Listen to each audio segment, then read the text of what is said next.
Christ. Acts 11:26, where it states, "And the disciples were called Christians first in Antioch." The Greek word used in the passage is Christianos, meaning follower of Christ. If you do your research, you'll actually find that there's much information about the book of Matthew being written in Hebrew. George Howard published a book called The Hebrew Gospel of Matthew. In his book, he shows the original Hebrew version of Matthew on one side of the page and the English version on the other side. What I find amazing is that the word Messiah, which is actually Mashiach, is in almost every place where you see Christ in the King James Version.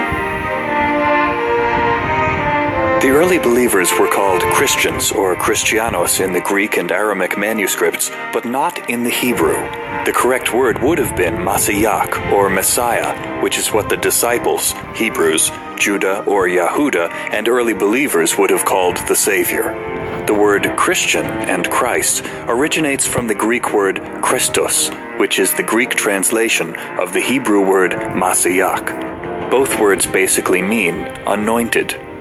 Hebraic Bibles restored the word to messianics. What most modern Christians don't realize is that there was a deity by the name of Serapis, whose followers were called Christianos, Christians. As early as 200 BCE, there were pagan worshippers of Serapis that called themselves Christians. At the Vatican, this statue of the Roman pagan deity Mithras, with the words Christos Mithras. Mithraism was a main pagan religion of ancient Rome and became blended with the Messianics of Israel through the compromises of the Nicene Council, headed by Constantine and his son Crispus. The iconic scenes of Mithras show him being born from rock, slaughtering a bull, and sharing a banquet with the god Sol, the sun. Thus we have a merge of the early Church of Rome with Mithraism, and forming the RCC, Roman Catholic Church. The early assembly of believers, referred to in the Hebrew tongue as Messianics, would not want to call themselves Christians or Christianos. They were called Christians or Christianos by non-believers and not by themselves. The true followers of the Messiah would not want to be called after the name of pagan worshippers of Serapis.